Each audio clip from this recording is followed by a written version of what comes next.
Next topic heights and distances. So మనం building తీసుకుంటే బిల్డింగ్స్లో కొన్ని ఐటమ్స్ ఉంటాయి. సో ఈ ఐటమ్స్కి మనం హైట్స్ అండ్ డిస్టెన్సెస్ని స్టాండర్డ్గా ఫిక్స్ చేస్తాం, ఇంత హైట్ ఇంత డిస్టెన్స్ అని. సో మేజర్గా మనం ఈ హైట్స్ అండ్ డిస్టెన్స్ని ఫిక్స్ చేయడానికి రీజన్ వచ్చి based on safety and comfort. So మెయిన్గా మనకు సేఫ్టీ అండ్ కంఫర్ట్ని బేస్ చేసుకొని బిల్డింగ్లో ఉన్న ఐటమ్స్కి హైట్స్ అదేవిధంగా డిస్టెన్సెస్ని ఫిక్స్ చేస్తాం. సో ఈ వీడియోలో ఆ హైట్స్ అండ్ డిస్టెన్సెస్ ఏవైతే ఐటమ్స్ ఉన్నాయో వాటి గురించి 1 by 1 డిస్కస్ చేద్దాం. సో ఫస్ట్ వన్ వచ్చి minimum plinth level above NGL 0.45 metre అంటే 450 mm. Next one minimum ceiling height normal buildings. So normal బిల్డింగ్స్కి మినిమం సీలింగ్ హైట్ వచ్చి 3 మీటర్ ఉండాలి, 3000 mm. నెక్స్ట్ అదేవిధంగా minimum ceiling height educational buildings 3.6 metre. So ఈ education buildings ఏదైతే education institution buildings ఉన్నాయో so ఇవి normal buildings అంటే residential buildings కన్నా కొంచెం ఎక్కువ ఆ సీలింగ్ హైట్ అనేది ఉంటుంది, అంటే 0.6 మీటర్ అనేది కొంచెం ఎక్స్ట్రాగా ఉంటుంది. సో ఇది మినిమం అనమాట. మినిమం వచ్చి 3.6 మీటర్ ఏది మనకు ఎడ్యుకేషన్ బిల్డింగ్ యొక్క సీలింగ్ హైట్, కానీ మ్యాక్సిమం అనేది మనం ఇంకా ఇంక్రీజ్ చేసుకోవచ్చు. Next one minimum head room under fall ceiling 2.4 metre. So మన హెడ్ రూమ్స్ చూసుకుంటే మనకు స్టేర్ కేస్ స్లాబ్ పైన ఉంటుంది కదా, సో ఆ హెడ్ రూమ్స్ యొక్క సీలింగ్ హైట్ వచ్చి 2.4 మీటర్ ఉండాలి minimum.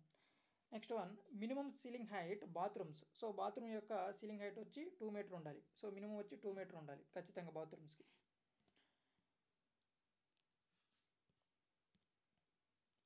Next one parapet wall minimum height.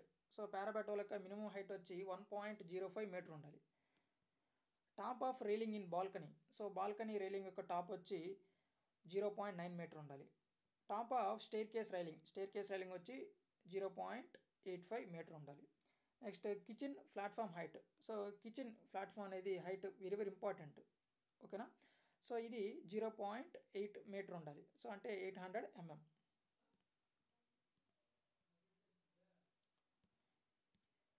Next one clearance below kitchen platform slab 0.68 metre ఉండాలి. Next one height of kitchen sync top edge. So కిచెన్లో ఉన్న సింక్ టాప్ ఎడ్జ్ హైట్ వచ్చి 0.74 metre ఉండాలి.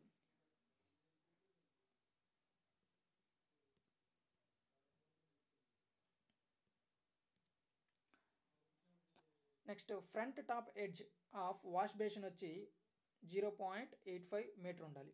Next lip of urinal for gentlemen.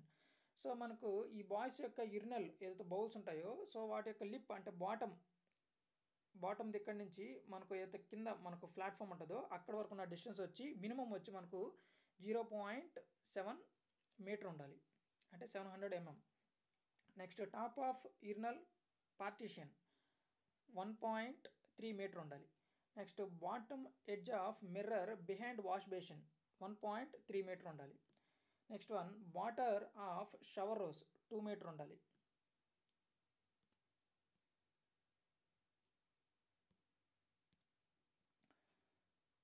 స్టాఫ్గా for shower rose 1 metre ఉండాలి. Next tap near water closet 0.22 metre ఉండాలి. Next tap in bathrooms. So బాత్రూంలో tap వచ్చి 0.7 metre హైట్లో ఉండాలి. Next one tap near kitchen sink. So kitchen sink tap వచ్చి 0.4 metre హైట్లో ఉండాలి.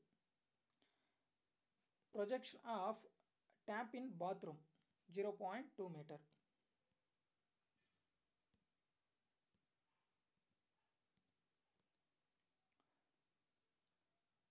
Next projection of shower in bathroom 0.5 metre. Distance between centre of water closet and wall 0.45 metre.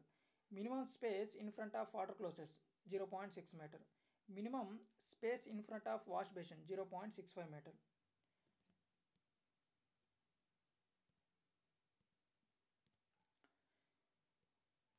Minimum space in front of wash basin 0.65 metre.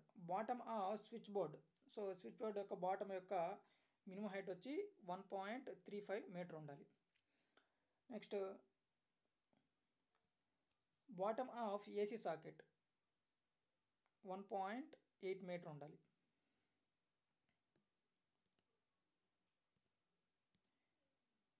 Bottom of distribution board 1.8 metre ఉండాలి. Next bottom of ceiling fan వచ్చి 2.6 metre ఉండాలి. So ceiling fan ఏదైతే bottom దగ్గర నుంచి మనకు ఈ basement level వరకు height వచ్చి 2.6 మీటర్ అనేది మినిమం హైట్ ఉండాలి. సో ఇవన్నీ కూడా మనకు ఏదైతే బిల్డింగ్స్ ఉన్నాయో సో ఈ బిల్డింగ్స్లో మినిమం హైట్స్ అండ్ డిస్టెన్స్ అనమాట. సో మేజర్గా ఉండే ఐటమ్స్కి యొక్క హైట్స్ అండ్ డిస్టెన్సెస్. సో ఇవన్నీ కూడా మనకు ఏ విధంగా మనకు ఫిక్స్ చేస్తారంటే based on safety and comfort. ఓకేనా? So okay guys, if you like this video please like my video and don't forget to subscribe to my channel. Okay guys, thanks for watching.